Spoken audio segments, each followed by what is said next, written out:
Bonsoir à tous. Merci à tous également d'être venus ce soir pour cette table ronde organisée au PISAI, Femmes et religions en Méditerranée, hein, le sous-titre étant Le vêtement religieux, choix ou contrainte. Je voudrais saluer la présence de Madame Florence Mangin, l'ambassadrice de France auprès du Saint-Siège, qui nous fait l'honneur de participer et d'assister à cet événement. Le président du PISAI, évidemment, qui nous reçoit, le père Wassim Salman. Les conférences sont les conférences du PISAI. Hein. Il y a un programme annuel de conférences qui se déroule ici. Évidemment, Valentine Zuber, directrice d'études à l'École pratique des hautes études à Paris, qui va animer et modérer cette table ronde. Alors, Valentine Zuber, il faut dire, n'est pas à son coup d'essai en la matière, puisque en mars 2024, elle a animé, dirigé, modéré la table ronde Femmes et religions qui avait eu lieu à l'époque à la Villa Bonaparte. On peut considérer d'une certaine manière la table ronde d'aujourd'hui comme une forme de continuation, hein, de la première table ronde.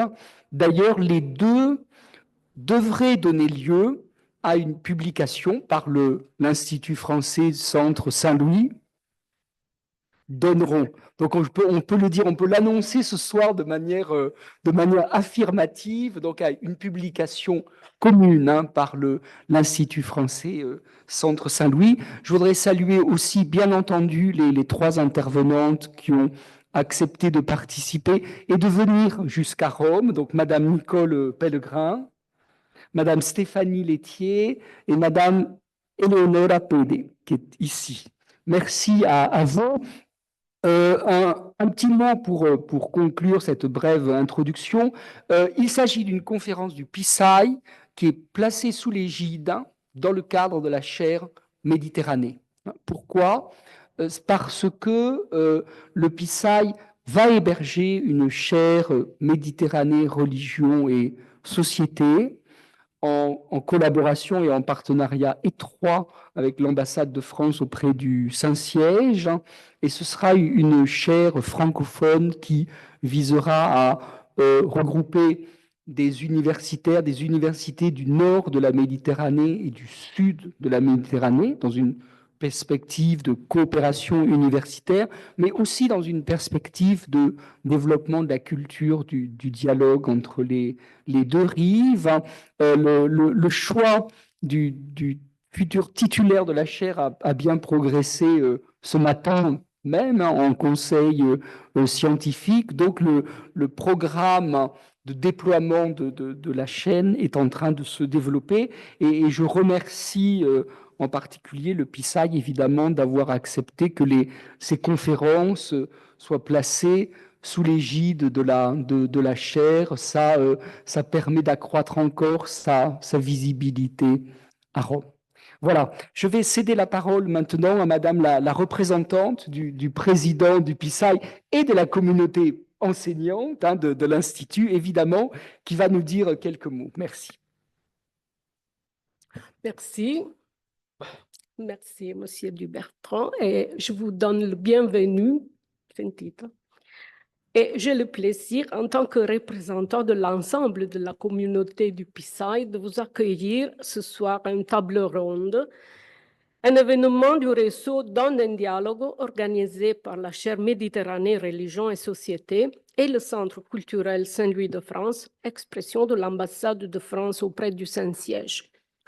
Le PISAI accueille actuellement la chaire Méditerranée, religion et société, qui est placée sous l'égide des deux institutions précitées.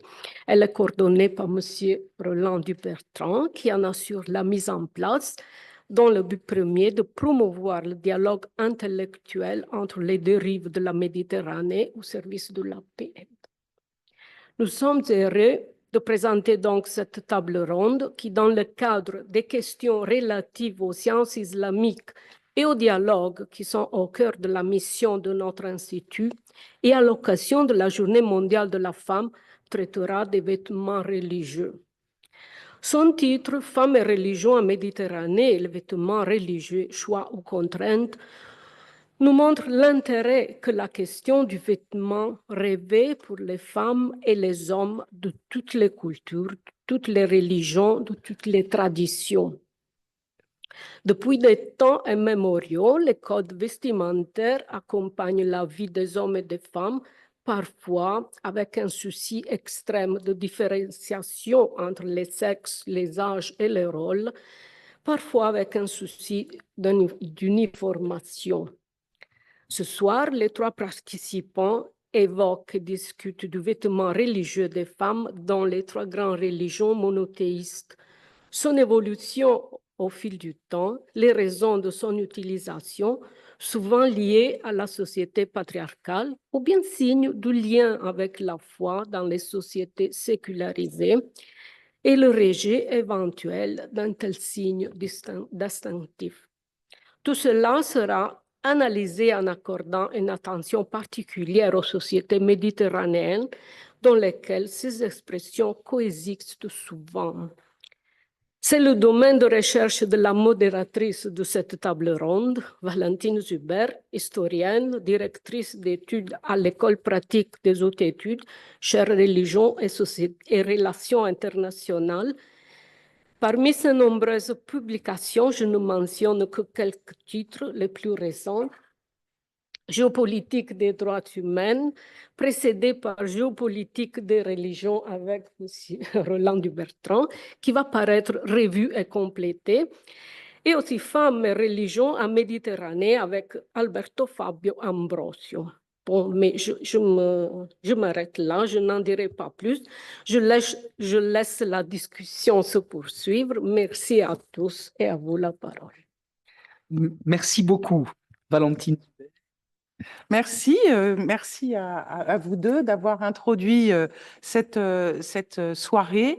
Effectivement, j'ai un peu l'impression de me transformer en présentatrice diplômée, mais c'est très bien parce que nous avons déroulé depuis un an un programme tout à fait cohérent grâce à l'Institut Saint-Louis sur femmes et religions en Méditerranée. Et on a eu 3 événements, en fait, Roland. L'un en mars dernier, où avait succédé à une table ronde composée de femmes claires, je ne sais pas comment l'appeler, donc pasteurs, rabbins, imams même, et une représentante catholique. Donc, on avait parlé justement de cette expérience un peu innovante, de cette irruption des femmes dans l'espace clérical. Et puis, en novembre, on avait consacré, à l'occasion de la journée de l'ONU sur la violence faite aux femmes, une journée, enfin une table ronde, là aussi, à la Villa Bonaparte, où on a évoqué donc les violences faites aux femmes au sein même des grandes institutions religieuses. Et je me souviens qu'il y avait un public assez nombreux et assez réactif. Et donc, c'est des thèmes compliqués, des thèmes parfois douloureux, mais qui sont importants de traiter. Et donc, dans ce 3e opus, vous avez raison, vous l'avez présenté, donc je n'irai pas beaucoup plus loin, ce seront mes intervenantes de nous donner des informations, mais il nous a semblé important de revenir sur ce vêtement religieux dans les religions, parce que, alors, c'est peut-être pas le cas en Italie, mais en France, le vêtement religieux féminin, et particulièrement musulman, ne cesse d'agiter le débat politico-médiatique. Et en France, actuellement, nous sommes en train de discuter une loi pour interdire le port du voile aux sportives, y compris dans le monde associatif. Donc, la laïcité prend du champ, s'étend, et cette question donc, continue d'être débattue presque sans discontinuer depuis la fin des années 90. Donc, c'est un débat intéressant. On a voulu ici profiter de cet espace plus pacifié qu'est l'Italie pour aborder les différents types de vêtements religieux et donc pas seulement ce foulard islamique qui obsède tant les Français. Et c'est dans un souci comparatiste et pour comprendre mieux ce qui se passe à travers les parures religieuses et en particulier les parures religieuses féminines que nous avons décidé de travailler pour essayer de faire avancer notre réflexion. Je vous remercie et je vais donc maintenant appeler nos trois intervenantes. Dans l'ordre d'apparition des grands monothéismes, j'appelle donc Stéphanie Laitier pour le judaïsme, ensuite Nicole Pellegrin pour le christianisme. Oui. Et Eleonora Pédé pour l'islam.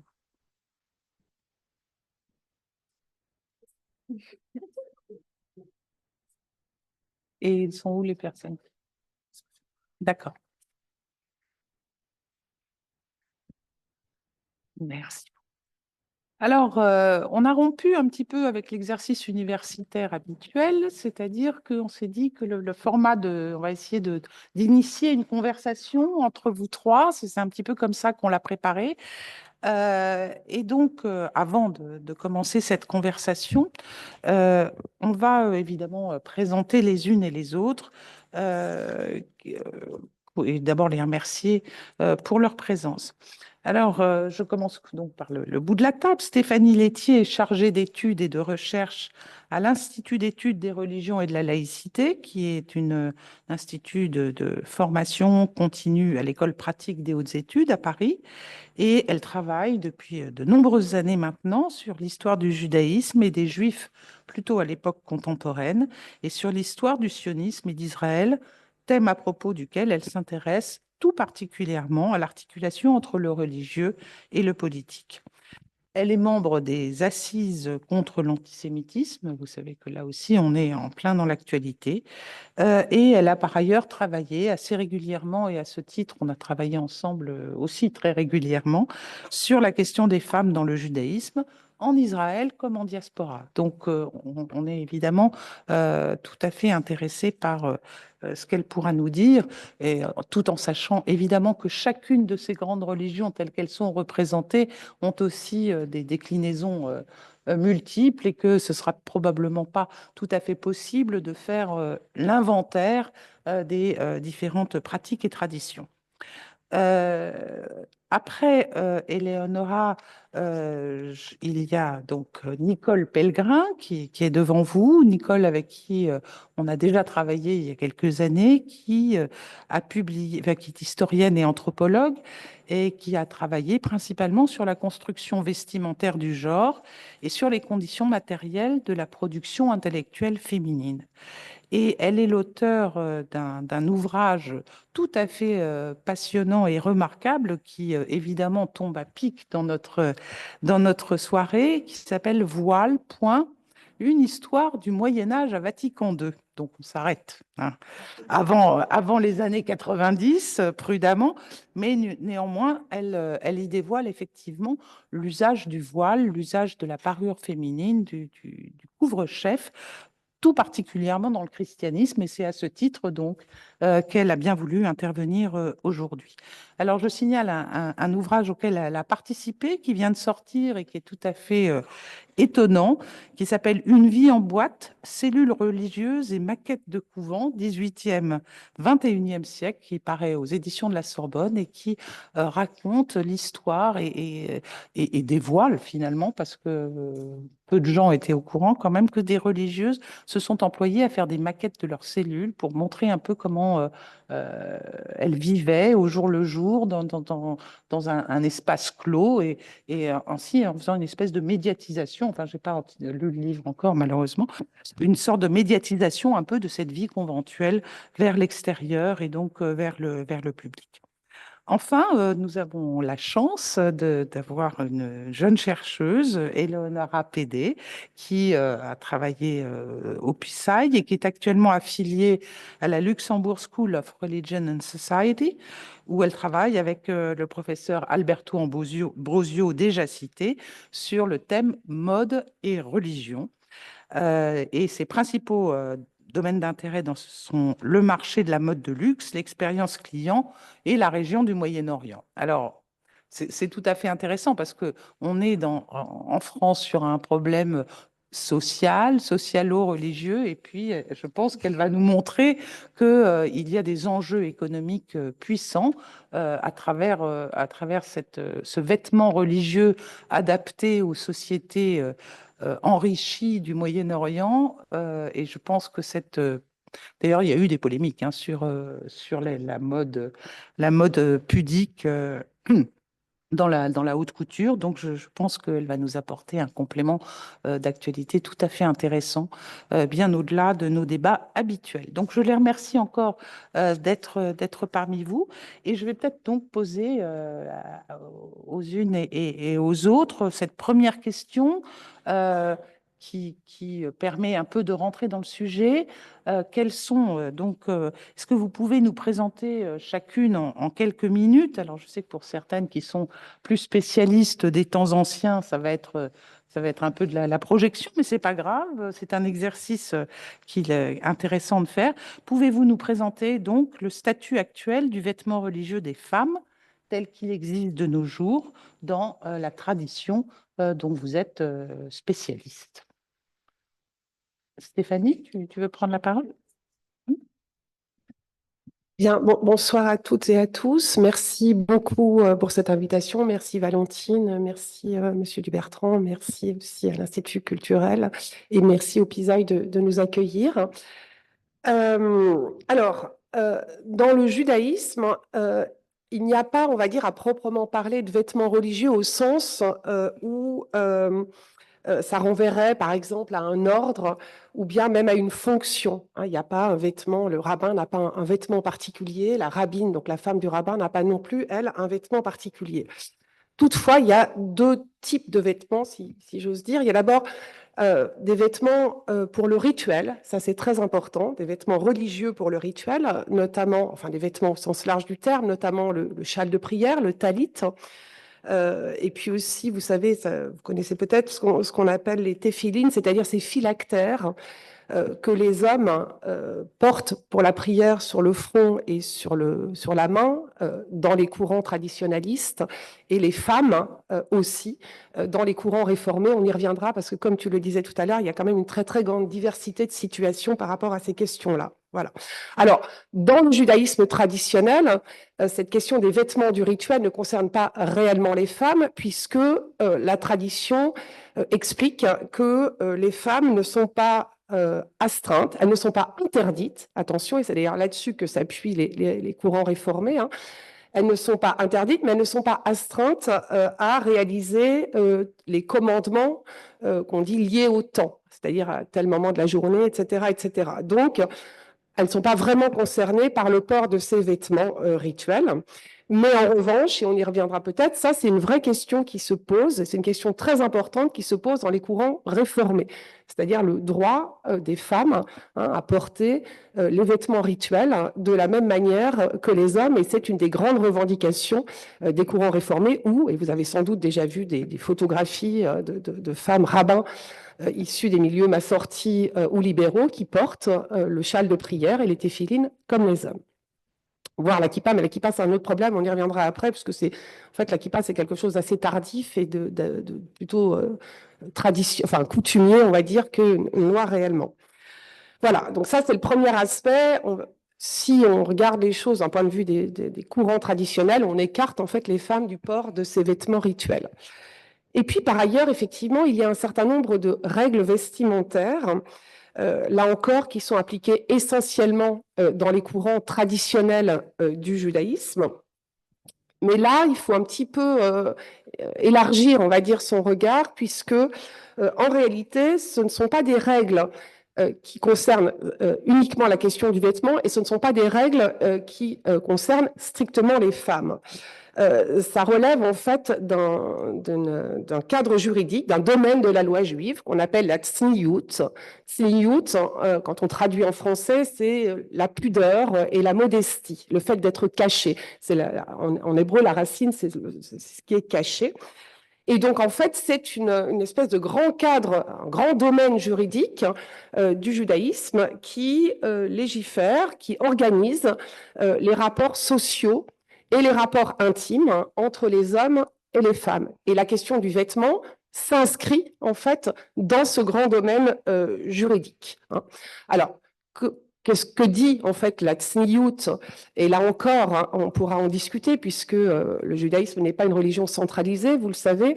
Donc, il y a des différences d'interprétation, d'explicitation en fonction des grands courants et même à l'intérieur des courants.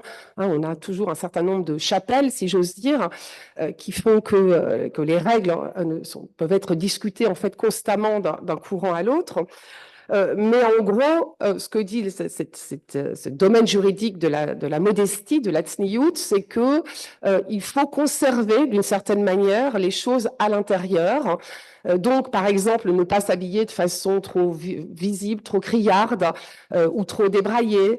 Et puis, donc, ne pas dévoiler son corps. Mais ça s'applique aux hommes et aux femmes. Hein, avec cette idée que la tradition dit qu'il s'agit d'une certaine manière, en couvrant son corps, de faire comprendre la supériorité de l'âme sur le corps. Hein. Voilà. Alors, ceci dit, il s'avère quand même que on voit dans la tradition, et on le voit encore aujourd'hui dans les différentes discussions, débats, décisions qui sont faites notamment par les rabbins des courants dits orthodoxes, j'aime pas tellement le terme, mais on y reviendra, ou traditionnalistes, qu'on considère quand même dans la tradition juive que la tsniout serait d'abord une qualité féminine. C'est le terme qui est utilisé. Avec cette idée qu'il n'y aurait pas là de discrimination, mais que le rôle des femmes dans le cadre de la transmission familiale du judaïsme, donc dans la préservation d'une certaine manière de la maison juive, si j'ose dire, eh bien, est particulièrement important, et donc qu'à ce titre, la question de la pudeur est particulièrement importante quand elle concerne les femmes. Hein. Et je terminerai simplement là-dessus. Donc, ces règles de pudeur, elles concernent les hommes et les femmes. Hein. Donc, la grande idée, c'est qu'il faut absolument couvrir le tronc du corps. Hein. Et puis, il y a une extension à certaines parties du corps. En ce qui concerne les femmes, par exemple, hein, c'est cette obligation de porter des manches qui vont... Alors, il y a toute une réglementation donc en dessous du coude. Et puis également de porter des jupes longues et pas de pantalons, notamment au nom de la différenciation entre les hommes et les femmes. Ça, c'est très important dans le judaïsme, qui s'appuie notamment sur un verset du Deutéronome qui dit qu'une femme ne doit pas porter le costume d'un homme, ni un homme s'habiller d'un vêtement de femme, car l'Éternel a en horreur quiconque agit ainsi, hein, d'où le port de ces jupes longues. Et puis, j'ajouterais que les femmes mariées, une fois qu'elles sont mariées, donc avec cette idée d'une certaine manière que la chevelure est consacrée à l'intimité familiale, les femmes mariées donc se couvrent la tête. On y reviendra peut-être tout à l'heure, en sachant qu'on a des formes de vêtements et puis des formes de couvre-chef, de kissouï roche, le couvre-chef, qui peuvent varier. Alors, on dit souvent selon les espaces géographiques, hein, en expliquant par exemple que les femmes d'origine ashkénaze portent plutôt des perruques, les femmes mariées, et les femmes des mondes orientaux plutôt des foulards, parce qu'il y a aussi évidemment l'influence importante de la société majoritaire environnante. C'est globalement vrai, mais c'est aussi vraiment là aussi une question réellement halakhique, c'est-à-dire vraiment une question de droit dans le judaïsme. Puisque c'est pas complètement tranché, mais en fonction du courant auquel on se rattache, hein, il y a plus ou moins d'importance qui est faite au fait qu'on puisse voir un petit peu le cheveu. Alors le foulard, ça peut bouger, donc on peut voir des cheveux, alors que la perruque, ça tient mieux en général. Voilà, donc il y a plein de discussions comme ça entre les rabbins, encore aujourd'hui, sur ces questions-là. Voilà, et donc je terminerai simplement en rappelant que ce sont des règles qui sont très présentes, encore une fois, dans les milieux traditionnels, qui concernent les femmes issues des courants traditionnels, mais qui sont très peu présentes, voire complètement abandonnées dans les courants réformée, hein, avec cette idée que la loi juive est constamment en fait en évolution, qu'elle doit être constamment interprétée et qu'elle est interprétée en fonction des coutumes et de l'époque de la société dans laquelle on vit. Donc, dans des sociétés égalitaires entre hommes et femmes, eh bien, pour les courants réformés, ces distinctions, ces différenciations à travers le vêtement donc n'a pas lieu d'être. Voilà. Donc le langage du vêtement ne peut pas être le même en fonction de ses courants. Voilà. Merci, merci Je pouvais vous Stéphanie dire sur le pour, judaïsme, pour commencer. pour commencer, oui. C'est déjà très, très complet et je pense que ça met bien un cadre dans ce qu'on va discuter. Je retiens ta phrase sur une explication qui n'est pas forcément la seule au fait de la différenciation entre la perruque et le voile, enfin, ou le foulard, le turban, enfin, peu importe. Et donc, tu dis qu'une des explications, c'est que c'est le contexte qui guide tel ou tel choix de parure. Alors, je trouve que c'est très intéressant parce que dans le cas des séfarades, c'est le contexte méditerranéen, justement. Donc, on est vraiment là dans le vif du sujet. Et Nicole, donc, ce serait, voilà, alors, où est-ce qu'on en est d'abord, avant d'en faire l'historique, parce que, voilà, où est-ce qu'on en est de cette parure féminine du voile à notre époque et suivant dans le christianisme? Alors, moi, d'abord, je tiens moi aussi à vous remercier tous et toutes d'être là, mais je remercie surtout Valentine d'avoir eu le courage, l'idée de m'inviter. Alors, courage et idée un peu bizarre dans la mesure où je me sens tout à fait une imposteur, puisque en réalité, c'est notre ami commun Alberto Ambrosio qui devenait de présenter les courants de mode religieuse dans les christianismes. Alors, je suis une historienne et c'est vrai que j'ai surtout travaillé sur le monde des couvents et que tout ce qui concerne les christianismes protestants, notamment tout le monde des évangéliques, je le connais que de très loin. Or, il me semble très important dès le départ de souligner effectivement la diversité des différents courants religieux, à l'intérieur des différents courants religieux que nous allons aborder, une extrême diversité qui règne et dans lesquels le vêtement, comme vous l'avez si bien dit tout à l'heure, a une importance considérable, puisque vous savez comme moi que avant toute parole, on se dit par le vêtement. Je vous ai tous et toutes repérés et vous m'avez tous et toutes repéré avant que je parle comme étant la conférencière du jour et la représentante guillemets des courants christianistes. Alors, bien avoir ça en tête, c'est-à-dire que le vêtement, ça sert à se protéger, soi-disant, du froid, du chaud. Nous savons que c'est beaucoup plus compliqué que ça. Ça nous protège du regard de l'autre. Et on revient au thème qui va, je pense, nous traverser tous et toutes aujourd'hui, à savoir le thème de la pudeur.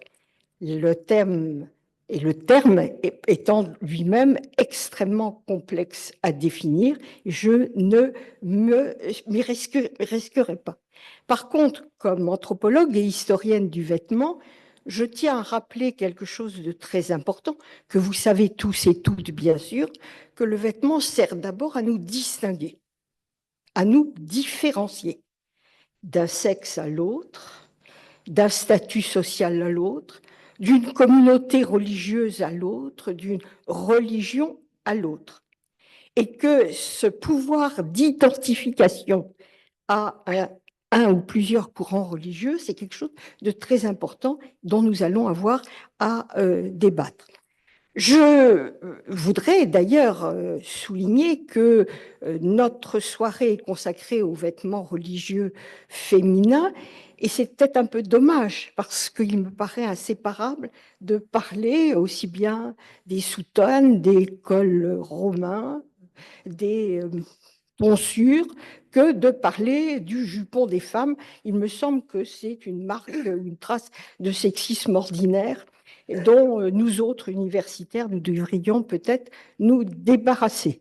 C'est la raison pour laquelle, quand Valentine disait que j'avais osé écrire un livre sur les voiles, mon premier chapitre était consacré aux voiles masculins. On a parlé du talit tout à l'heure, le kéfier, les voiles de deuil des hommes de cour avant l'Ancien Régime, Les voiles portés par nos amis, autrefois dits Touaregs, dans les déserts, montrent que le voile, quel que soit le sexe de celui ou de celle qui la porte, a peut-être la même fonction et que l'on a peut-être tort d'être trop dans ou le féminin ou le masculin. On va en reparler, je pense, tout à l'heure. Et que dans les cultures où les hommes portent le voile, nous savons tous et toutes que on retrouve la notion de pudeur, à savoir que le corps ne doit pas être exhibé, que c'est un moyen aussi de cacher son pouvoir politique ou en même temps de l'exacerber, de le révéler, et que ça permet surtout, chose essentielle dans le christianisme, comme dans l'islam, comme dans le judaïsme, le voile, la couverture de tête, et l'empaquetage corporel qui l'accompagne sert de mise en retrait et pas seulement de protection par rapport au regard de l'autre, mais aussi un moyen de récollection, comme on disait autrefois, c'est-à-dire de repli sur soi, et donc, d'une certaine manière, de se protéger des profanes, mais peut-être aussi de Dieu. Et là, ma petite digression m'oblige à rappeler, mais ma voisine va en parler sans doute, Moïse est le premier homme voilé de l'histoire, et nous savons que c'est aussi pour se protéger d'une révélation trop brûlante qu'il a cherché à couvrir sa face. Donc, dire en vrac, en désordre, de façon maladroite, ce que je viens d'énoncer, c'est seulement pour vous rappeler les unes et les autres la complexité du sujet qu'on va aborder et le malaise qui peut être le mien à devoir dire quelque chose. Dire quelque chose sur le vêtement ou les vêtements religieux dans les christianismes. Je parlais tout à l'heure de nos amis évangéliques, qu'elles soient brésiliennes ou qu'elles soient états-uniennes. J'ai eu la chance de rencontrer quelques-unes. Leurs modes sont très proches de certaines modes, de certains courants juifs, avec cependant des différences très intéressantes, et peut-être qu'il nous faut à la fois chercher des points communs et des différences entre nos trois traditions, à savoir que l'importance de la couverture de la tête est bien moindre. Mais il y a des modes capillaires évangéliques pour les filles qui sont extrêmement précises, de même que la longueur des jupes, les petites manches ballons, etc., etc. Alors, je pourrais être beaucoup plus diserte sur ce point, et puis aussi m'interroger, vous interroger. Nous avons tous et toutes des amis qui sont dits en France intégristes. Alors, la jupe plissée, le serre-tête, le foulard Hermès, j'espère que personne ne se reconnaît dans ce tableau, mais vous avez vu comment j'étais déguisée tout à l'heure. Nous sommes tous et toutes déguisés. On a fait des choix ce matin pour venir ici. Et donc, quand je dis le vêtement sert à se distinguer, en religion, c'est la même chose. Et je terminerai là-dessus. C'est-à-dire, je me distingue des autres traditions religieuses, mais vous savez aussi que à l'intérieur de chaque église, le vêtement sert à dire « je suis carmélite, je suis augustine, je suis franciscain, je suis, etc. » Et vous savez aussi que à l'intérieur de chaque communauté, jusqu'à une date récente, mais est-ce que ça ne fonctionne pas encore? Je laisse la question ouverte, bien évidemment. L'abbesse n'a pas exactement les mêmes guillemets, accessoires que la sœur de cœur. Là, je me réfère à ce que je connais bien, à la sœur converse, celle qui était autorisés à aller au chœur, mais sans avoir le droit ou la possibilité de chanter. Et la novice, encore aujourd'hui, dans toutes les communautés, n'est pas distinguée par rapport aux sœurs qui ont fait leurs vœux. Donc, je m'arrêterai là. Mais nous devons avoir en tête la complexité des phénomènes vestimentaires, je crois, que nous allons essayer d'aborder toutes les trois, toutes les quatre, avec votre aide. Et je dis bien l'habit, H majuscule, jusqu'à au moins Vatican II, c'était, comme le disait déjà Saint Paul, mais plus encore les grands fondateurs d'ordre du Moyen-Âge et de l'époque moderne, un étendard et un rempart, un signe distinctif et un suaire.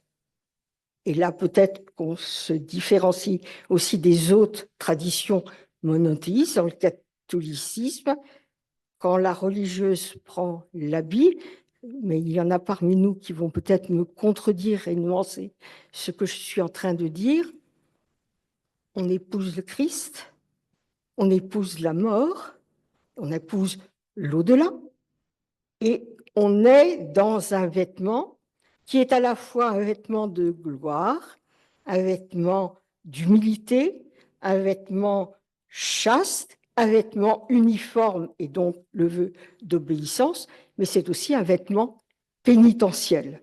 Et un des derniers travaux que j'ai fait pour des religieuses québécoises d'ailleurs porte sur l'habit de religion comme habit punitif. Point d'interrogation, point d'interrogation. Je laisse ça ouvert. Et je le laisse d'autant plus ouvert que chacun des habits les plus laïques, profanes, que nous portons tous et toutes ce soir, sont des vêtements contraints, et que la punition par le vêtement est quelque chose qui est commun non seulement à toutes les traditions religieuses, mais à toutes les traditions athées aussi. Question qui complexifie, je l'espère encore, mon propos. Merci beaucoup, Nicole. Alors, vous avez beaucoup anticipé d'autres questions que j'aurais voulu poser, mais c'est pas grave, on y reviendra. Merci en tout cas d'avoir fait ce détour par toutes les possibilités chrétiennes hein, de port du vêtement, y compris masculin. Et bon, il est vrai qu'en 1h30, enfin, on a fait un choix. En 1h30, on ne pouvait pas tout investiguer sur ce qui constitue, par exemple, un séminaire qui a maintenant 2 ans au Centre des Bernardins, au Collège des Bernardins. Donc, ce n'était pas le propos de ce soir. Eleonora, donc, alors maintenant, donc, même question. Alors, je dis bien dans le présent, hein, actuellement, dans nos sociétés, quel est le statut actuel du vêtement féminin et comment ça se décline? Alors, je sais que là aussi, il y en a plusieurs sortes, mais comment ça se décline dans les traditions musulmanes? Oui, merci d'être ici parce que pour moi, c'est un peu bizarre, oh, désolé, de parler en français surtout et d'être ici de l'autre côté parce que je suis une ancienne étudiante du PISAI et surtout, je me suis rapprochée aux études de genre ici au PISAI. J'ai été aussi le cauchemar de beaucoup de professeurs pour ces arguments. En tout cas, mes arguments et mes recherches sont principalement dédiés à les contextes européens dans la société contemporaine. Donc, j'étudie beaucoup les millennials, c'est les membres de la génération Z, donc les personnes qui sont nées après les 1999 jusqu'à aujourd'hui. Et je travaille beaucoup sur les réseaux sociaux. Donc, je ne vais pas parler d'un point de l'hijab, d'un point de vue historique, désolé. En tout cas, le statut de vêtement religieux des femmes dans l'islam varie en fonction des interprétations culturelles, juridiques et personnelles à travers le monde. C'est un sujet très complexe qui touche pas seulement des aspects religieux, mais surtout politiques, parce qu'il existe une large diversité de pratiques et d'opinions sur les sujets influencés par des facteurs locaux. Comme je dis d'abord, je m'occupe de l'islam en Europe. Maintenant, on est en train de juger une femme, pas pour ce qu'elle a dans sa tête, mais pour celle qu'il y a au-dessous de sa tête. Je travaille d'habitude en Allemagne ou ici en Italie, et on n'a pas de lois qui sont contre l'hijab dans les lieux publics. Ma famille est musulmane, donc quand je parle de l'hijab, pour moi, c'est une chose qui me touche au cœur. Parce que ici en Italie, une fille musulmane est libre de travailler dans un bureau public. Au contraire, dans d'autres pays, elle doit choisir entre son identité religieuse et sa vie ou son travail. Parce qu'il y a des réalités où une femme avec l'hijab ne peut pas fréquenter l'université, où elle n'est pas allée à l'école et participer à, je ne sais pas, une sortie scolaire de ses fils. Et pour moi, c'est une chose qui me fait vraiment mal. Donc, il faut se souvenir que l'hijab, c'est un choix personnel. Évidemment, il y a des contextes comme par exemple l'Iran, l'Afghanistan, où une femme est obligée de se couvrir. Mais on parle de la Méditerranée et donc il faut penser qu'il y a aussi des femmes qui choisissent d'avoir l'hijab. Il y a une révolution silencieuse, pas trop silencieuse, qui font des influencers sur les réseaux sociaux. Ils montrent l'hijab comme un signe de leur identité. Je pense, on parle ici de la mode, donc je peux parler de Cover Magazine, de Vogue ou d'autres magazines, où il y a des femmes avec les hijabs. Et je crois que ça, c'est une révolution très importante pour le moment, parce que pour une fille musulmane, c'est important d'avoir de référements. Par exemple, je pense qu'il y a de petites filles ici en Italie qui n'ont pas si on pensait à la mode comme quelque chose d'étrange, pardon, de bizarre. Et si on pense, parce que d'habitude, pardon, je parle en Allemagne, pas en français quand je parle, donc c'est une autre chose pour moi. C'est très, très bien. Parce qu'au Luxembourg, on parle aussi l'Allemagne. Donc, en tout cas, il faut avoir les filles qui sont musulmanes doivent avoir des références, on dit riferimenti, des références.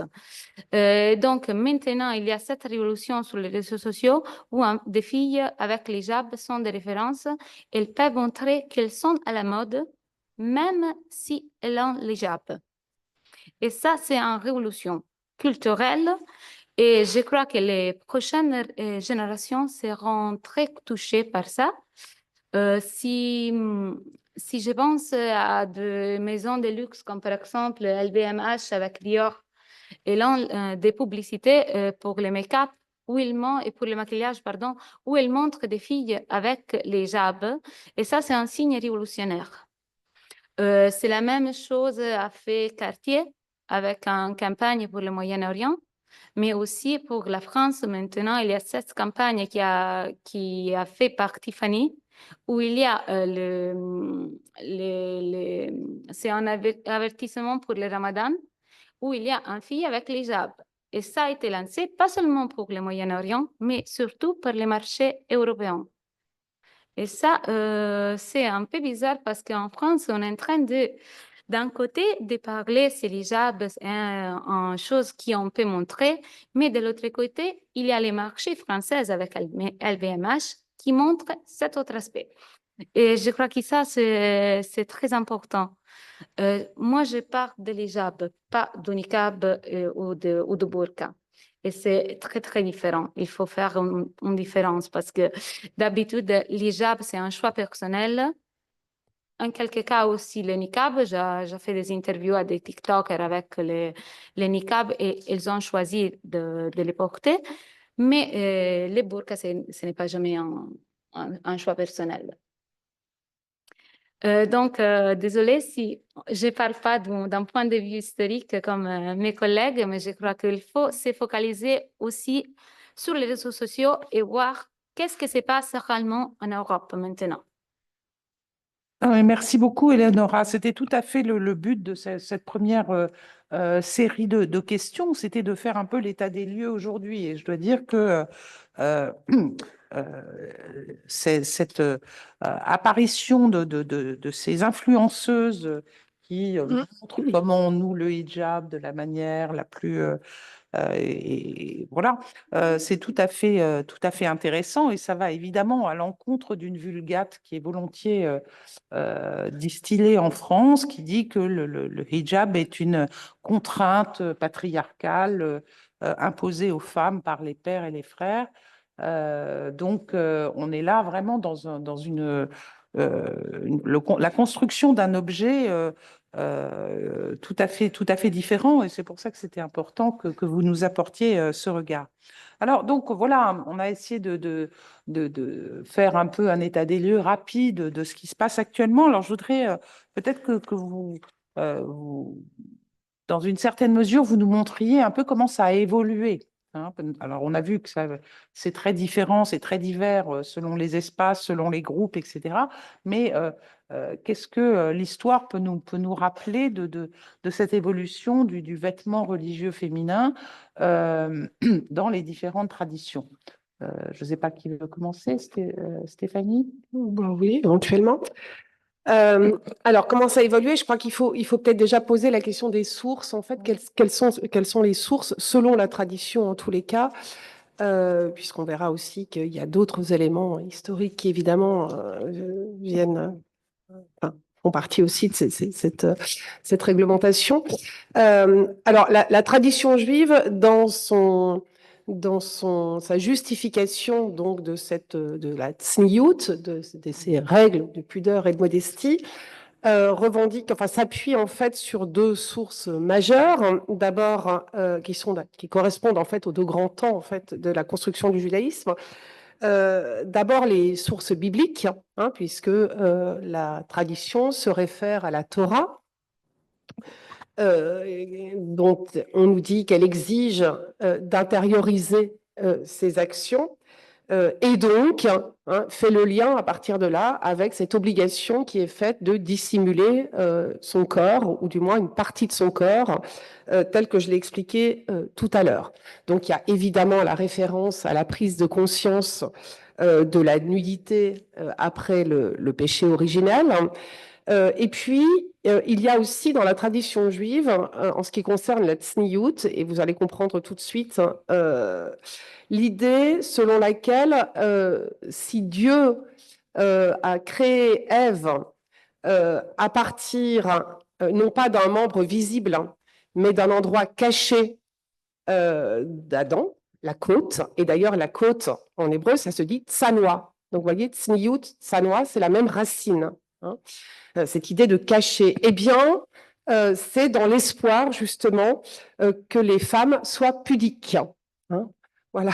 Donc, il y a cet appui, hein, selon la tradition, sur ces sources bibliques. En réalité, en fait, les lois sur la pudeur à proprement parler, telles que je les ai expliquées tout à l'heure, elles ne font pas réellement partie du corpus biblique.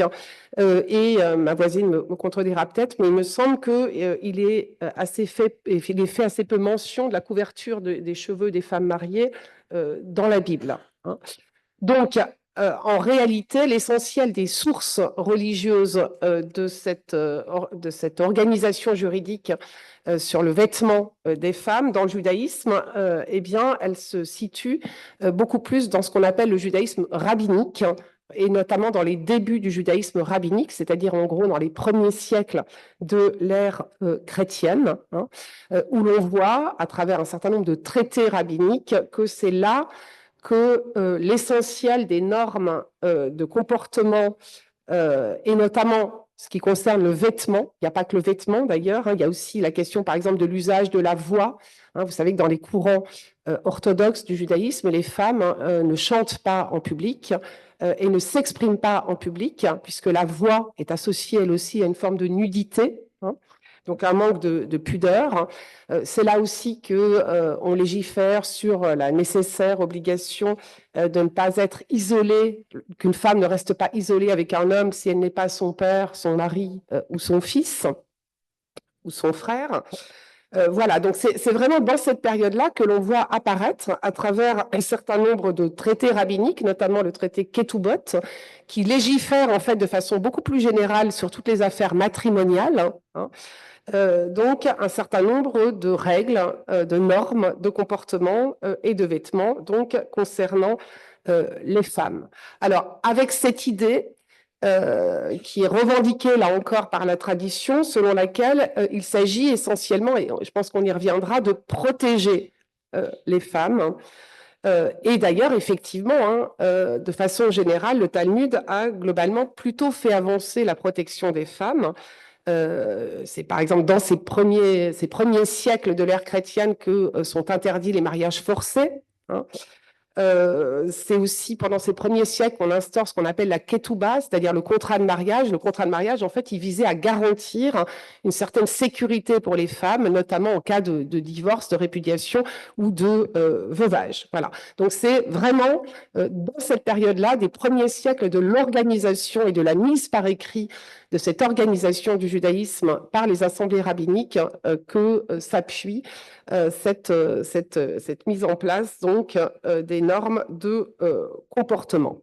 Bon, alors j'ajouterais ça, évidemment, ce sont les sources religieuses revendiquées.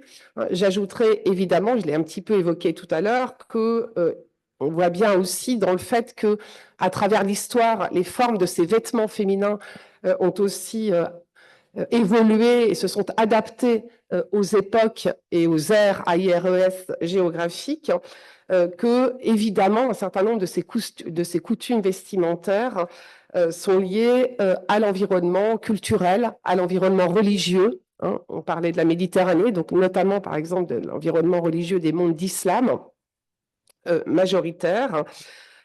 Et puis, on voit aussi qu'on a un certain nombre de moments qui correspondent d'ailleurs à des histoires particulières des mondes juifs, où on voit une évolution plus rigoriste ou plus identitaire. Alors, je vais expliciter un petit peu les choses. Vous connaissez toutes et tous le vêtement de ce qu'on appelle les femmes issues des mouvements chassidiques, par exemple, hein, avec des jupes longues, des bas un peu épais, la perruque, enfin bon, voilà. Ce costume-là, c'est pas un costume qui existe avant le XVIIe, XVIIIe siècle, hein. Ça correspond aussi à une période de révolution interne à l'intérieur des mondes juifs qui sont liés aux suites d'un épisode messianique, hein, autour notamment de Sabbatai Tzvi, que vous connaissez peut-être, hein, qui va entraîner une forme de nécessité de réforme à l'intérieur du judaïsme, hein, et on voit comment à ce moment-là, on a des courants plus rigoristes qui se mettent en place, et comment le vêtement, notamment le vêtement des femmes, mais le vêtement des hommes aussi, hein, ce qu'on appelle les hommes en noir, le shtremel, etc., comment c'est lié évidemment aussi à une situation, à un contexte historique, politique. Vous parliez de contexte politique tout à l'heure, et bien le contexte politique, on le retrouve aussi évidemment dans l'histoire, hein. Et puis, on voit aussi pourquoi, je l'ai évoqué tout à l'heure, eh bien, les courants réformés à partir du 19e siècle, hein, considèrent qu'il faut chausser d'autres lunettes pour lire les textes de la tradition, et que donc, ça suppose aussi qu'on laisse tomber ces obligations du vêtement, notamment féminin. Voilà. Merci beaucoup. Là, c'était une gageure, hein. Merci de nous montrer. Et c'est justement cette période de rupture, et ça m'intéresse beaucoup, et je pense que ça interpelle peut-être aussi Nicole. Il y a des mouvements issus du protestantisme, de la Réforme, par exemple, les Ménonites, qu'on connaît à travers la figure des Amish, par exemple, aux États-Unis, qui ont perpétué aussi, enfin qui ont, on a l'impression un peu cristallisé un vêtement traditionnel et dont un qui est spécifiquement réservé aux femmes, et que ça s'est arrêté là. Mais on est bien là dans une réinvention d'une tradition qui n'était pas forcément, qui n'avait pas forcément cette forme ni cette rigueur. Donc Nicole, qu'est-ce qu'on peut dire de l'évolution, parce que vous avez parlé du voile des religieuses, qui sont différents selon les différentes communautés. Mais il y a un fait que vous n'avez pas évoqué, mais donc je vous pose explicitement la question, c'est qu'il y a eu dans les années 70, 80, un abandon par certaines de ces religieuses du voile. Qui a été assez massif. Et alors peut-être dans certains pays plutôt que d'autres, je sais qu'en France, c'est maintenant devenu quand même extrêmement rare de croiser des religieuses voilées, alors qu'en Italie, on a l'impression que c'est plus banal, et que c'est resté assez fort. Donc, et ça explique peut-être aussi une certaine réticence des Français face à ce type de parure. Qu'est-ce que vous pouvez nous en dire? Alors, moi, je retiens de ce qui vient d'être dit 2 ou 3 termes extrêmement intéressants qui me font penser, je pense qu'ils nous aident tous et toutes à penser. Le terme de cristallisation des modes religieuses, d'une part. D'autre part, l'importance des contextes géographico-culturels. Je ne vais pas faire un cours sur les voiles antiques, qu'ils soient grecs ou romains, mais on oublie toujours que Paul, quand il va légiférer avec une violence sans pareille à mes yeux sur la nécessité pour les femmes d'avoir les cheveux cachés quand elles vont notamment dans des édifices religieux, mais Paul, c'est aussi l'homme de son temps, l'homme d'une culture où les femmes qui se respectaient tout autour de la Méditerranée devaient absolument sortir voilées. Les esclaves, à contrario, n'ayant pas le droit pour sortir voilés. Alors ça, c'est quand même un phénomène très, très important. Alors, il y a le contexte, mais aussi ce que disait tout à l'heure mon ami de droite, à savoir que le rôle du politique le rôle du politique est essentiel en matière de vêtements religieux, mais en matière de vêtements quels qu'ils soient, puisqu'il s'agit de hiérarchiser les sexes. Les hommes dominent, les femmes sont soumises, et du même coup, il faut qu'elles arborent des signes de cette soumission. Et cela, quelles que soient les religions monothéistes concernées. Ce qui veut dire d'ailleurs qu'on devrait tous et toutes considérer des religions que je connais un petit peu pour avoir pas mal vécu en Basse-Côte d'Ivoire, les religions dites animistes, où effectivement la construction d'identité sexuelle ne se fait pas de la même manière. Elle se fait aussi par le vêtement, mais pas par la couverture de tête. Donc, le problème de la cristallisation, pour revenir à ce que tu disais, est extrêmement intéressant, le cas des Ménonites, mais le cas là aussi de nos sœurs religieuses, puisque il y a des modes en religion comme il y a des modes dans le monde profane. Nous savons bien que jusqu'à Vatican II, il y avait 2 manières pour les fondateurs et fondatrices de communautés nouvelles d'habiller les sœurs. Ou bien un modèle médiéval, ou bien un modèle dit contemporain. Alors, le meilleur exemple, parce que je le connais un petit peu, c'est celui des sœurs de la Charité, ou plus encore le cas des sœurs de la Sagesse. Au départ, au XVIIe ou début XVIIIe siècle, elles avaient choisi, elles, fondatrices, fondateurs, mais communautés en germe, de s'habiller comme les paysannes ou le peuple autour d'elles. Et c'est seulement progressivement que ce qui était une coiffe paysanne à bas volets s'est mis à être empesé, être de plus en plus grand, plus grand, plus grand, et se transformer en aile. Je renvoie à la Grande Vadrouille et autres balivernes françaises bien connues. Et ces phénomènes de cristallisation, on les retrouve dans les costumes portés, les vêtements, l'habit porté par nos sœurs qui ont choisi de rester, et dans ma bouche, c'est absolument pas péjoratif, dans la tradition. Donc, l'habit religieux traditionnel effectivement, est un effet de cristallisation de vêtements qui sont généralement, alors là c'est l'historienne qui remet sa casquette, des vêtements médiévaux ou XVIIe ou XVIIIe siècle. Mais ce qui est très très important, et là je rebondis, excusez-moi de faire de sautiller perpétuellement, c'est qu'effectivement, faut lire, relire l'Ancien Testament, où effectivement les notations vestimentaires sont très parcimonieuses, hein, il n'y a pas grand-chose, et par contre, relire le Nouveau Testament et relire la première épître aux Corinthiens, c'est évidemment le texte fondamental grâce auquel ma grand-mère n'est jamais sortie en cheveux, en dehors de chez elle. Et ça, ce sont des phénomènes extrêmement récents qu'il ne faut pas oublier, qui ne sont pas nécessaires, qui ont des origines qui sont pauliniennes, bien sûr, mais qui ont diffusé dans toute la société européenne et qui faisaient que la femme respectable ne doit pas montrer ses cheveux ou doit les montrer le moins possible. Et vu mon grand âge, je suis quelqu'un qui a porté un foulard. Et oui, alors pour des raisons de commodité, par respect pour la religion qui était celle de mes parents, mais aussi parce que ça se faisait. Et c'était à l'époque un phénomène de mode. Et donc je choque l'assistance peut-être en insistant beaucoup sur le fait que la mode traverse les costumes religieux les plus cristallisés. Merci, merci. Je pense qu'on avance de manière Chaotique. Non, non, pas chaotique. Non, non, très. Non, je trouve plutôt que les choses se construisent assez logiquement.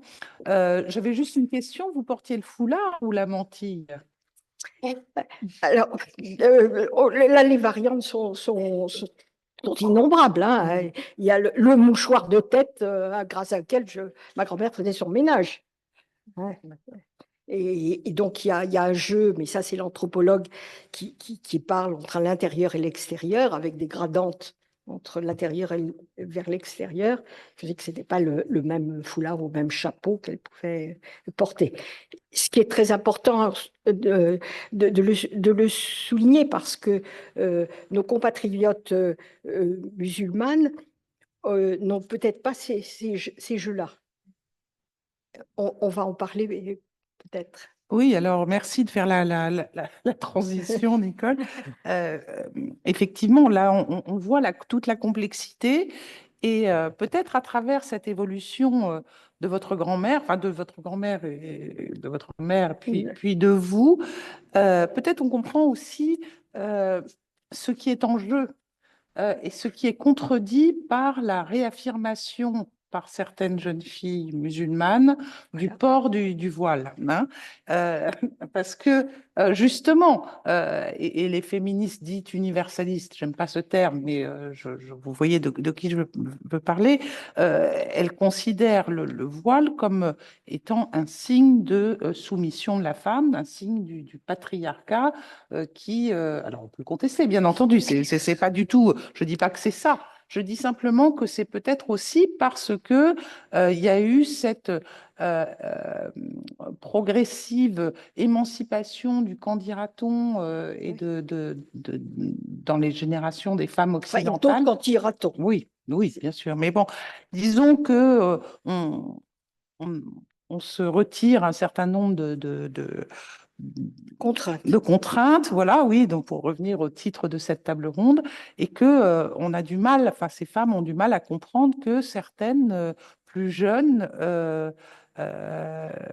replongent, selon elles, dans ces contraintes. Comment vous analysez ça? Alors, je vais dire une chose. Je crois que les mouvements féministes plus jeunes maintenant ont une vision un peu différente, qui c'est celle de mon corps, mes choix. Donc, si une femme veut avoir l'hijab, elle est libre de le faire. Et c'est une grande évolution d'un point de vue féministe, parce qu'on ne pense plus que c'est un signe de soumission. En tout cas, on a vu que le voile était quelque chose déjà présent dans la culture pré-islamique. On peut trouver des références à la modestie dans les Corans, par exemple dans la sourate de la lumière ou celle de Coalisée, où le Coran dit que les femmes devraient couvrir leurs attributs et leur poitrine.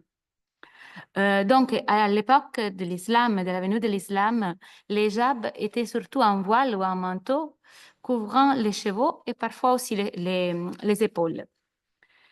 Après ça, dans l'époque abbasside, le voile est devenu quelque chose qui était utilisé très souvent par les femmes des classes sociales plus élevées.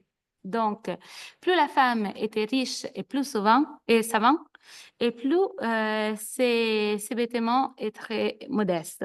Au contraire, les femmes des classes populaires pouvaient porter des vêtements moins modestes. Et donc, les voiles, c'était une marque d'un statut social.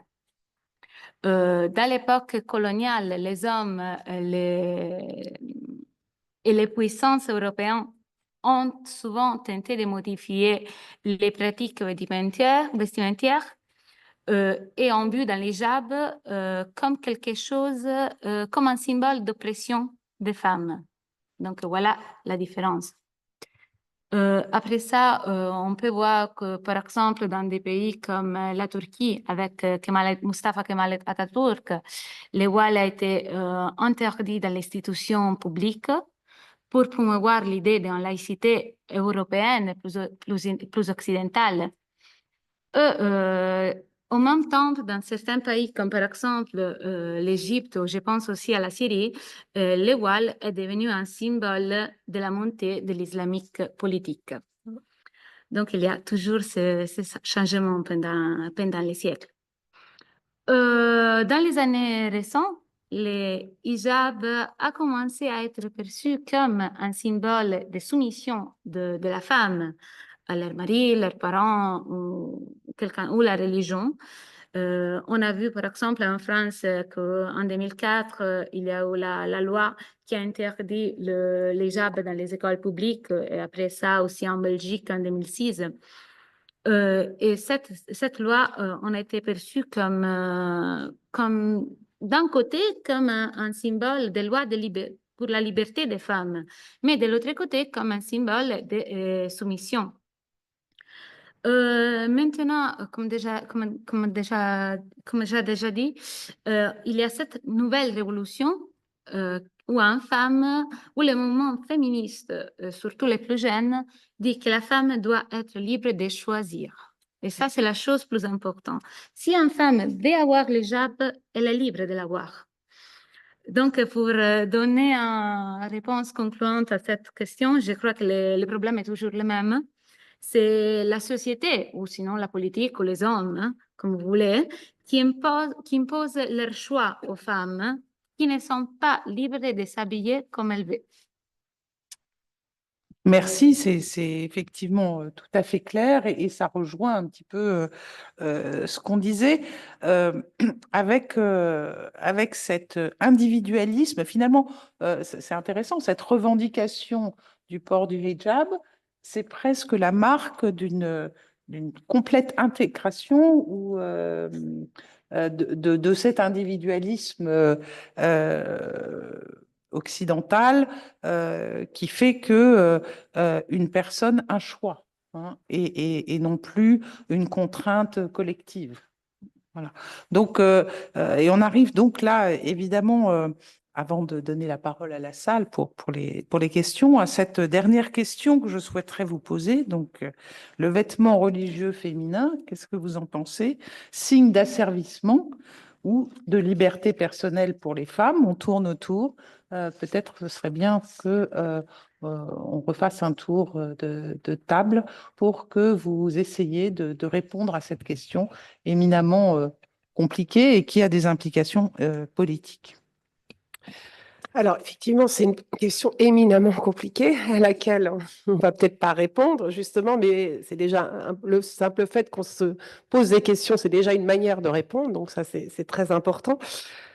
Alors, je ne sais pas si c'est pour le judaïsme, en tous les cas, un signe d'asservissement spécifique des femmes, puisque, encore une fois, ça fait partie d'une législation plus large que j'ai expliquée, qui s'applique également aux hommes et qui ne touche pas que le vêtement. Voilà, je ne suis pas sûre non plus que ce soit nécessairement un signe de liberté, dans la mesure où, par essence, ce sont des règles vestimentaires. Donc, si ce sont des règles, ça signifie qu'il y a une contrainte. Voilà, donc c'est quand même... donc, il y a forcément, évidemment, une contrainte, ne serait-ce qu'une contrainte du groupe. Mais en revanche, je pense que peut-être ce qu'il est intéressant d'explorer un petit peu, c'est de voir, et je pense que mes camarades de table diront des choses, enfin, je l'espère en tous les cas, mais il me semble qu'on peut retrouver ça effectivement dans les autres traditions religieuses. On peut avoir peut-être une approche un peu plus fine qui montre que le respect de contraintes, de règles vestimentaires par les femmes et pour les femmes, certes, en ce qui concerne le judaïsme, s'accompagne, j'ai expliqué pourquoi, souvent d'une sorte de circonscription à l'intérieur de l'espace privé, mais que ça n'est pas non plus nécessairement incompatible avec une possibilité d'émancipation. J'avais évoqué il y a un an ici la question des femmes Haredi, c'est-à-dire issues des milieux, en français on dit ultra-orthodoxes, donc qui réussissent à trouver des stratégies en fait d'émancipation, et je crois que là on en a vraiment un exemple, c'est-à-dire que ces femmes qui respectent les contraintes vestimentaires des milieux traditionnalistes, ce sont aussi et de plus en plus des femmes qui travaillent, puisque dans les milieux haredim, les hommes trient, donc ce sont les femmes qui travaillent. De ce fait, ce sont des femmes qui ont donc des contacts avec la société environnante. Alors, par exemple, si je prends le cas d'Israël, elles ont des contacts donc avec la société plus sécularisée environnante. Et je crois qu'il est important de bien comprendre en fait que certes ces vêtements qui semblent un peu être un carcan n'empêchent pas une forme d'émancipation, et on voit bien comment à l'intérieur de ces sociétés très conservatrices, il y a un certain nombre de choses qui bougent, et que d'une certaine manière peut-être le respect volontaire de ces contraintes vestimentaires n'empêche pas ces femmes de développer certaines formes d'émancipation, de s'impliquer dans un certain nombre d'évolutions sociales, sociétales, voire politiques des groupes auxquels elles appartiennent, et de la société plus largement auxquelles elles appartiennent. Et en ce qui concerne les femmes des courants juifs haredim, je pense notamment à toutes les évolutions de ces dernières années en Israël, mais aussi en Europe, en France par exemple, autour des questions qui relèvent de ce qu'on appelle le get, le certificat de divorce, et où ce sont des femmes, non pas des courants réformés, mais bien des femmes des courants conservateurs qui ont fait évoluer un certain nombre de choses à l'intérieur du monde juif. Donc c'est vrai que oui, le respect des règles vestimentaires rattache nécessairement à une forme de conception traditionnaliste ou traditionnelle du judaïsme, mais ça ne signifie pas pour autant un enfermement à l'intérieur d'une tradition qui serait une tradition absolument figée. Je ne sais pas si j'ai été très claire dans mon explication, mais je pense que c'est tout à fait important.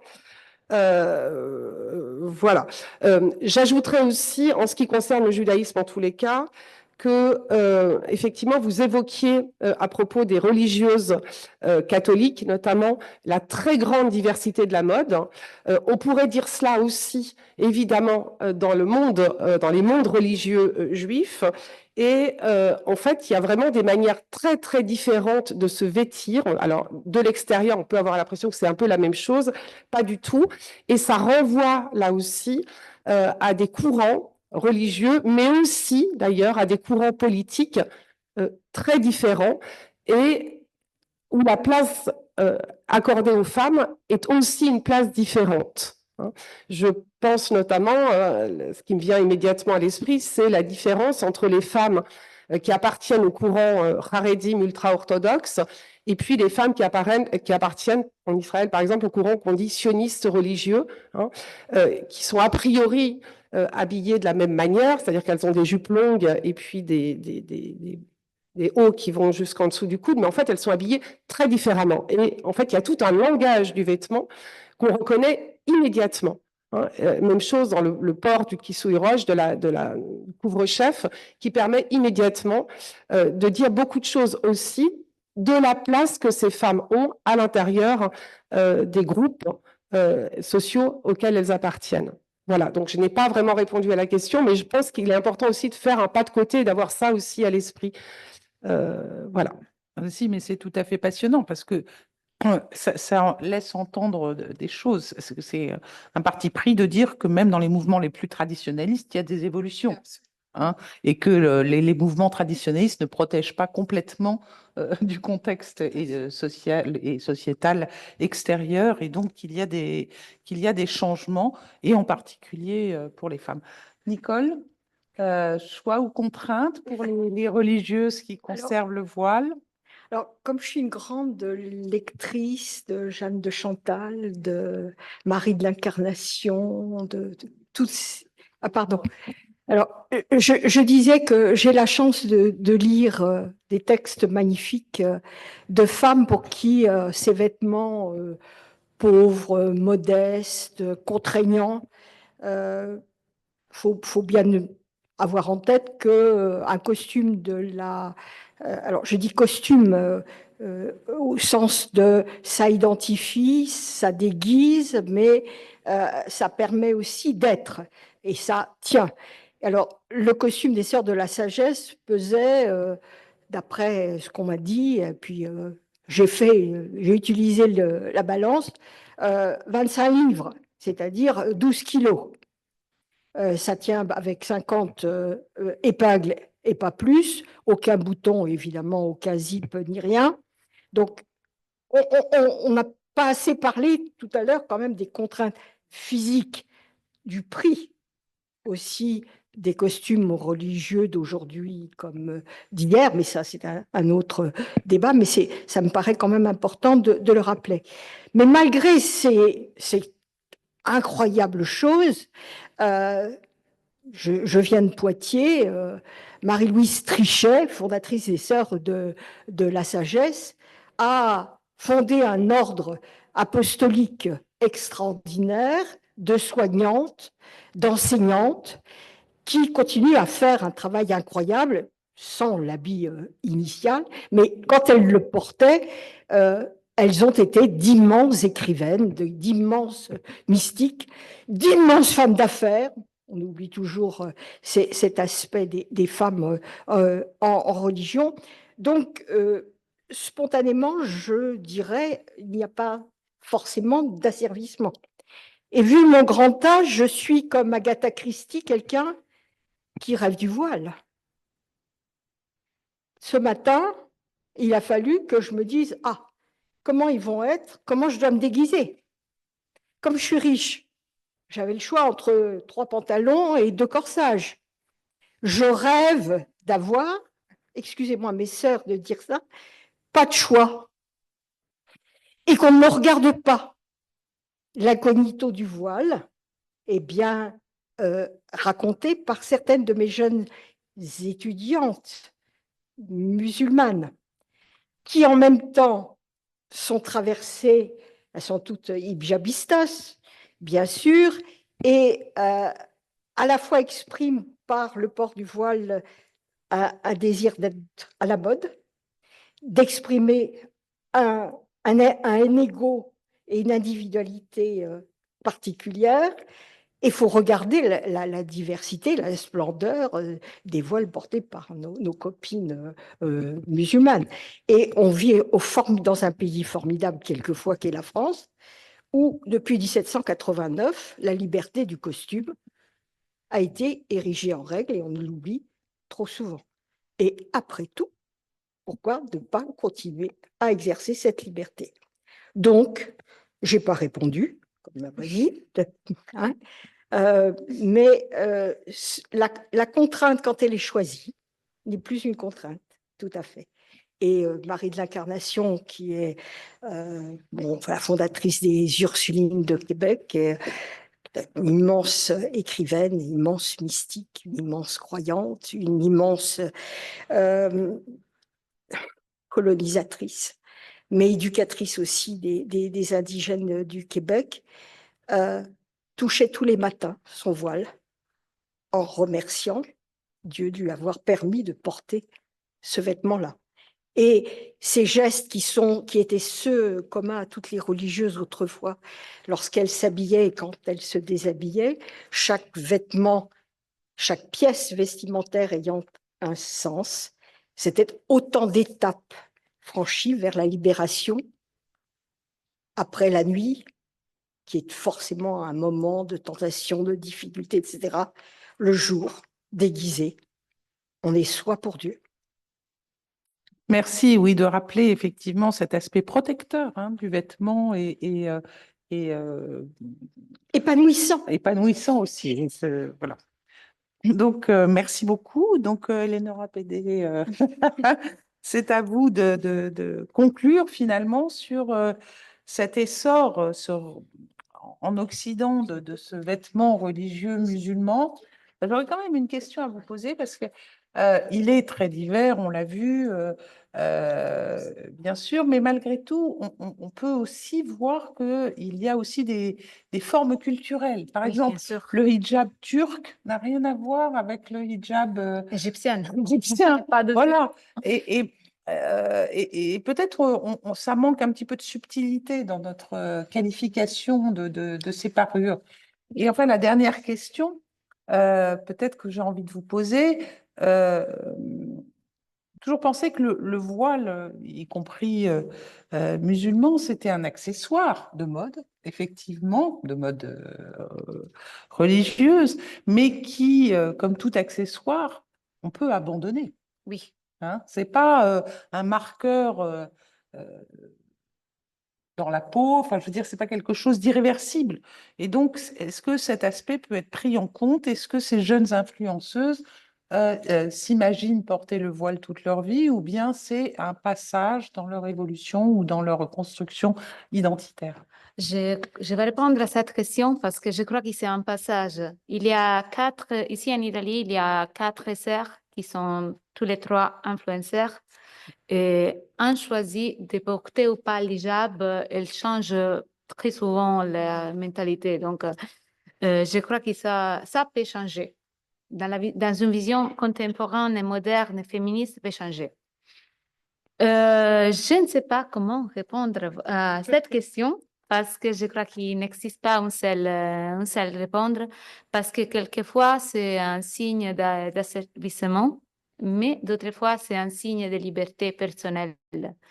Je suis européenne, donc pour moi c'est très souvent dans mon contexte un signe de choix personnel, mais je ne peux pas parler pour une femme qui habite dans un autre pays, dans un autre contexte. Je crois, pour ce qui concerne les voiles, oui, il y a des différents styles.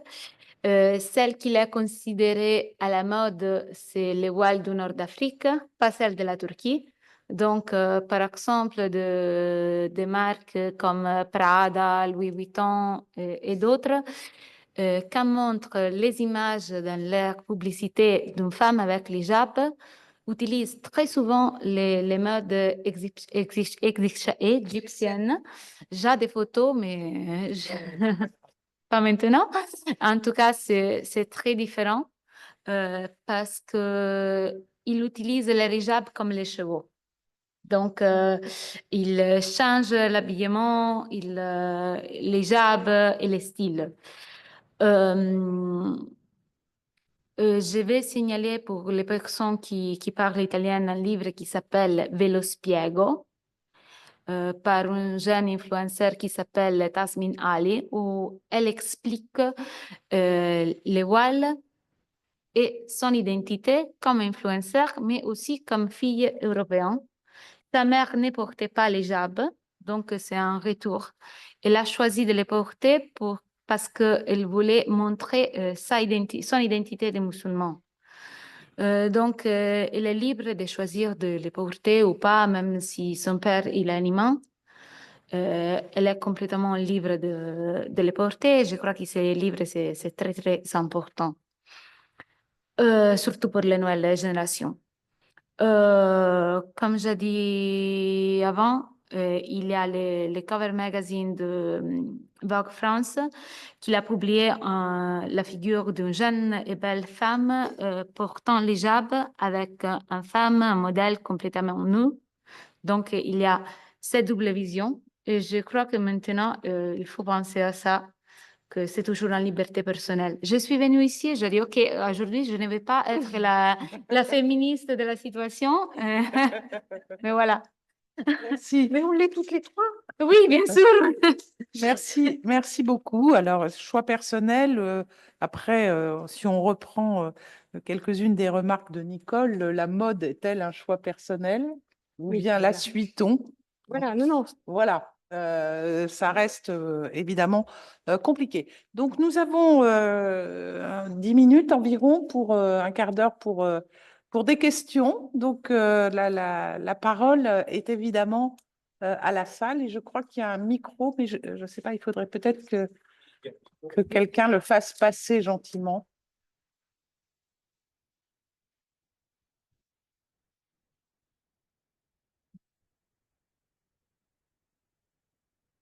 Merci beaucoup pour votre intervention que j'ai trouvée très intéressante. Effectivement, moi je trouve que la question est peut-être un peu mal posée. Choix ou contrainte? Envie de répondre choix, forcément. Je pense qu'il aurait fallu peut-être dire choix individuel ou choix communautaire. Hein. Et c'est vrai que bon, on est dans une société occidentale où l'individualisme prime d'une certaine manière, donc forcément. Mais pour peut-être avoir justement une ouverture et un regard avec un certain parallèle, que pensez-vous justement du retour parfois de l'uniforme à l'école, qui là aussi pose question sur comment on s'habille, comment on fait communauté? Est-ce que c'est du coup quelque chose de contraignant ou c'est quelque chose d'un choix? Voilà. Merci beaucoup. Le statut de l'uniforme, effectivement, c'est très intéressant, même si on parle de retour de l'uniforme, en France, ça ne marche pas. Hein. Donc, et il n'y avait jamais eu d'uniforme dans l'école publique, donc c'est même pas un retour. Mais dans certains pays, effectivement, j'ai souvenir d'une traversée de l'Inde où on voyait des grappes de petites filles en uniforme La rose. France, les Antilles, Oui, on oublie quand même que notre pays. donc l'uniforme, mais l'uniforme, c'est souvent vécu comme une contrainte aussi. Enfin, je ne sais pas. Je vais laisser Nico. Non, mais je veux dire, on est toutes les trois, on a échangé deux mots tout à l'heure après ce que vous avez dit. La question de la contrainte, on l'a posée dans l'Europe occidentale, hein, et il faut faire très très attention à se faire bien comprendre. Hein. Il y a possibilité en France, grosso modo, de choisir, quand on est musulman, de porter ou de ne pas porter le voile. C'est un peu plus compliqué. On est un peu irénique. Irénie, je ne sais pas comment il faut dire ce soir, toutes les trois, mais on est très, très, très consciente de parler d'un observatoire très privilégié. Hein. On n'est pas à Kaboul, on n'est même pas à Syrie, etc., etc. Ça, c'est la première chose. Alors après, pour ce qui est de l'uniforme, moi, c'est vrai que vu ma mocheté de vieille dame, que si tout le monde était habillé, pareil, ce serait très, très commode. Hein. J'aurais pas de questions, pas de chignon à faire, boucle d'oreille, etc. Bon, peut-être moquez-vous de moi et vous avez raison. Ceci étant, comme tu l'as très bien dit, je veux dire, ça ne prend pas en France.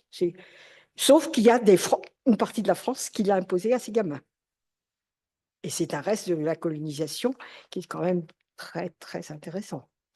Et qui là aussi, dans certains cas, est une contrainte, mais peut-être aussi, alors économique notamment, mais aussi, je pense à Côte d'Ivoire ou ailleurs, mais aussi un facteur libérateur, puisque tout tout le monde, excusez-moi, tout le monde est habillé pareil. Donc, normalement, moi, j'ai porté au lycée une blouse rose une semaine, une blouse jaune la semaine d'après, mais on s'arrangeait toutes pour avoir un bouton d'effet pas au même endroit, etc. Et en fait, on était toutes reconnues grâce à notre indépendance face à l'insurgé, parce qu'on ne se boutonnait pas pareil, ou parce que ma mère avait la fantaisie de broder mon nom, parce que j'ai été malheureuse au lycée, parce que ma blouse était brodée. Donc je me distinguais des autres. Elle croyait bien faire. Paix à son âme. Ah bah l'uniforme. Je pense qu'on Tout le peut monde a pas. compris. Enfin, l'uniforme est Une autre question. une autre question de ce soir. Est-ce que vous voulez répondre? Est-ce qu'il y a d'autres questions? Pas forcément sur l'uniforme, effectivement, parce que c'est une question intéressante, mais c'est là. Sur la question du choix, oui, je crois que c'est important de bien distinguer en fonction des espaces géographiques, mais même en dehors des espaces géographiques, même dans un même espace, je ne sais pas si on prend le cas de la France, il y a aussi quand même le poids plus ou moins important du groupe, de la famille, hein, du milieu dans lequel on a toujours vécu, dans les milieux haredim. C'est très difficile, en fait. Il y a des travaux très intéressants, notamment Florence Emagne, qui a fait des travaux très intéressants sur le fait de sortir de ces groupes-là. Et c'est très, très compliqué, en fait, parce que les gens sont perdus. C'est aussi tout un tas de relations tissées, d'appartenance au groupe, etc. Donc, tout dépend aussi où on se situe par rapport à l'appartenance dans le groupe. Vous voyez, c'est pas la même chose, je pense, si je prends le judaïsme, pour une jeune fille issue d'une famille peu pratiquante ou pratiquante, mais traditionnaliste, de décider qu'elle va porter la jupe et le couvre-chef, voilà, ou plus porter, etc. Bon, que quelqu'un qui appartient à un milieu qui est né et qui a grandi dans un milieu beaucoup plus orthodoxe, beaucoup plus conservateur, où ça va de pair en fait avec c'est toute une organisation de la vie en fait, et rompre avec ça, c'est rompre avec toute cette organisation de la vie. Voilà, donc c'est pour ça que c'est difficile de répondre, et vous l'avez très bien dit, oui ou non. C'est vraiment, il y a autant de réponses d'une certaine manière presque que de situations, mais en tous les cas, il y a des modèles de situations qui ne sont pas les mêmes, voilà, et qui rendent le choix différent. Voilà ce que je peux dire. Je crois aussi qu'il faut prendre en considération aussi les différentes générations. Et surtout s'ils sont des immigrés, la deuxième, la troisième génération d'immigrés, ça change beaucoup l'analyse. Ah oui, là, Bonsoir, monsieur. j'ai deux questions.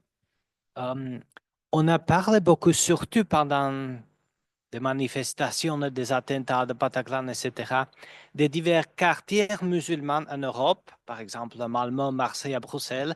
J'ai vécu pendant une année à Bruxelles. Je visitais Molenbeek. Il me semble calme, mais je n'ai pas une recherche systémique, non?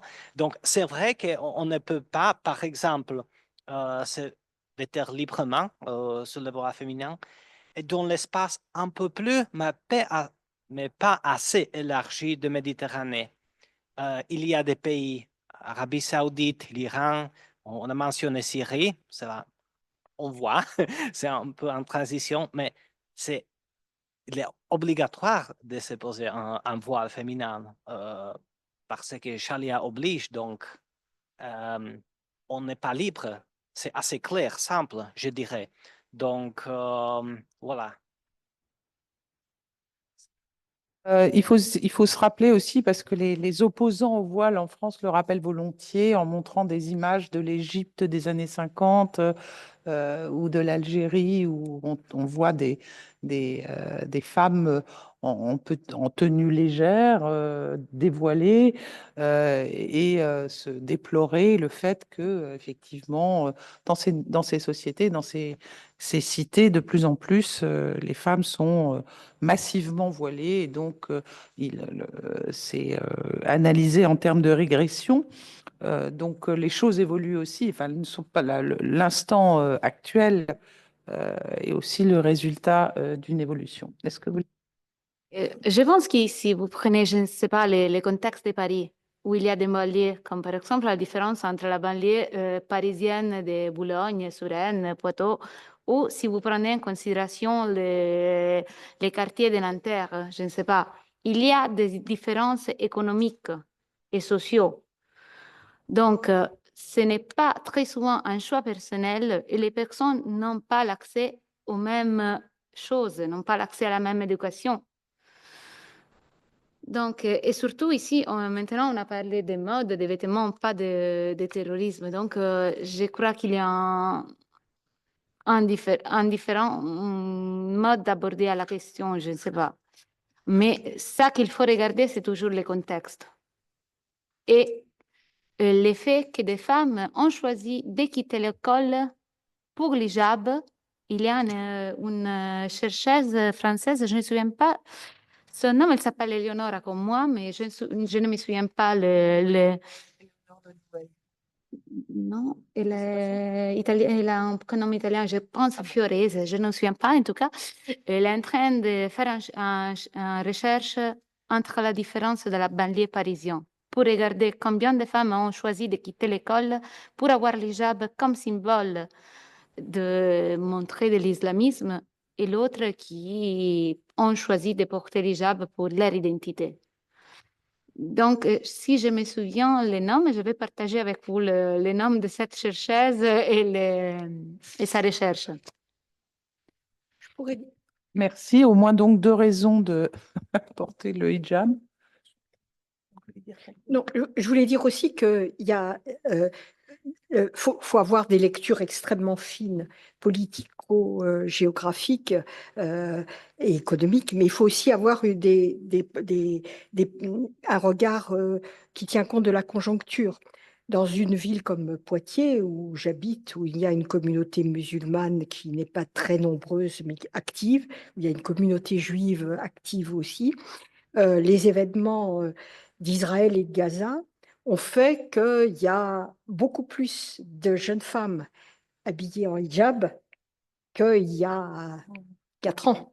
Et là, il y a cette dimension aussi d'identification à une cause politique qui fait qu'on peut marquer d'une certaine manière sa contestation à l'égard de...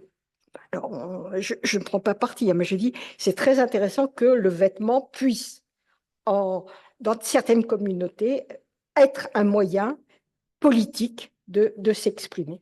Voilà. Mais ça, c'est un phénomène bien connu. Mais Gaza l'a montré, le montre. Merci. Il y a une question là au fond.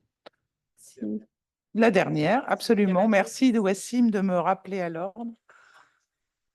Ah, il y a monsieur, et puis peut-être alors rapidement, on va prendre les 2 questions en même temps, comme ça on fera un tour de table. Oui. Bonsoir, merci pour la pertinence du choix du thème. Moi, donc, le vêtement a été bien précisé, vêtement religieux, et passer de la contrainte au choix suppose une libération.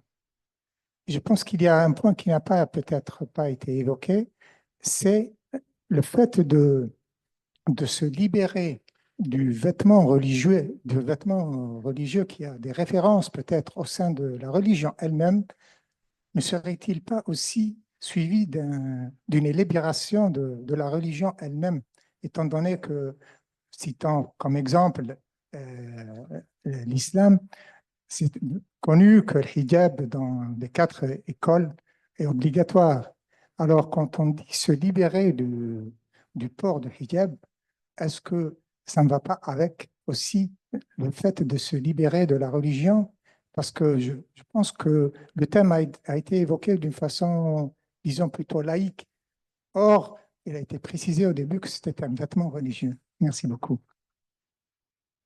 Merci pour votre remarque. Je ne pense pas qu'il y ait vraiment de questions. Peut-être monsieur, la dernière question. Merci de faire le passeur de micro. Merci. En fait, ça rejoint un peu la remarque qui vient d'être faite, parce que dans vos brillants exposés, on se rend compte qu'il n'y a pas tellement de religieux et de scripturaires dans le vêtement dit religieux. Et à part Paul, peut-être, parce qu'il y a Lambin, Rosine Lambin, qui écrivait en 95 que finalement, c'est le christianisme, avec Paul, c'est peut-être pas tout le christianisme, qui a donné une justification théologique au port du voile. Or que finalement, dans le Coran, c'est plus une question de pudeur. Et puis, vous l'avez très bien dit, bon, dans le judaïsme, à part les rabbins, il n'y a pas grand-chose dans la Torah de bien. Donc finalement, est-ce qu'on peut parler de vêtements religieux dans la mesure où il y a peu d'assises scripturaires, on dirait? Et puis, la dernière chose que je voulais dire, c'est que souvent, quand on interroge des femmes qui portent un voile ou un fichu ou un foulard sur la tête quand elles sont musulmanes en particulier, mais c'est aussi le cas peut-être des catholiques, c'est pour me rapprocher de Dieu.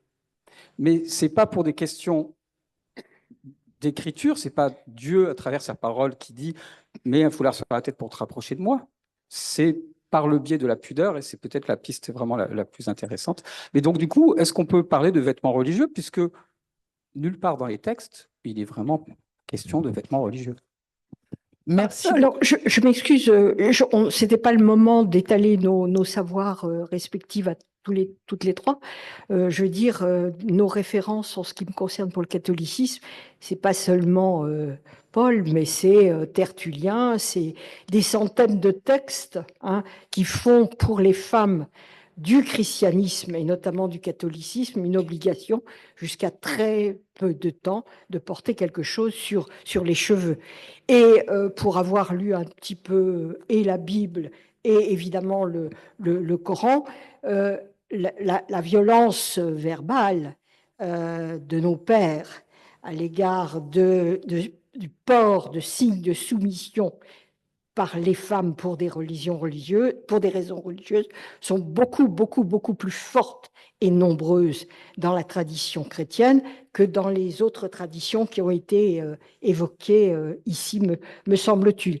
Mais là, c'est une conférence de 2 ou 3 heures que nous sommes prêtes à assumer. Juste un tout petit mot, pardon, juste un tout petit mot quand même, juste un tout petit mot. Vous dites, comme il n'y a rien dans les Écritures, enfin j'ai dit qu'il n'y avait effectivement pas grand-chose dans la Bible, voilà, ça veut dire que ce n'est pas religieux. Non, c'est pas vrai. Quand je parle du judaïsme rabbinique, le judaïsme rabbinique, c'est du religieux. Dans le judaïsme, la Torah et le Talmud n'ont pas le même statut, mais ils sont complémentaires. Et donc, le judaïsme rabbinique vient d'une certaine manière vivifier, donner vie dans son explicitation aux Écritures, à la Torah. Donc, le judaïsme rabbinique, c'est bien du religieux. C'est bien, c'est pas, on n'est pas, voilà. Vous voyez ce que je veux dire, hein, c'est une manière c'est une explicitation en fait des Écritures, donc c'est bien du religieux quand même. Merci beaucoup. Oui. On va être obligé de s'arrêter. Je vais laisser le mot de la fin à Wassim, mais je remarque une fois de plus, heureusement qu'il y avait des femmes à la tribune, mais les femmes ne se sont pas beaucoup exprimées dans le public. Voilà. Bah, écoutez, il faut être plus proactive. Voilà. Merci beaucoup. Merci à toutes les trois.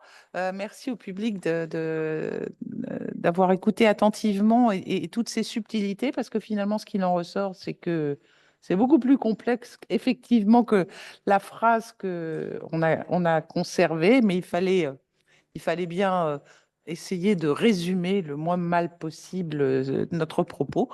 Et donc, vous retrouverez cette table ronde sous forme écrite très prochainement, donc dans la publication de ces 3 séances consacrées femmes et religions en Méditerranée par l'Institut culturel, l'Institut français et l'université, ou je ne sais pas comment on la qualifie, Pisaille. Institut aussi. Alors voilà, donc nous avons 2 instituts. Merci Wassim, et la parole est à toi.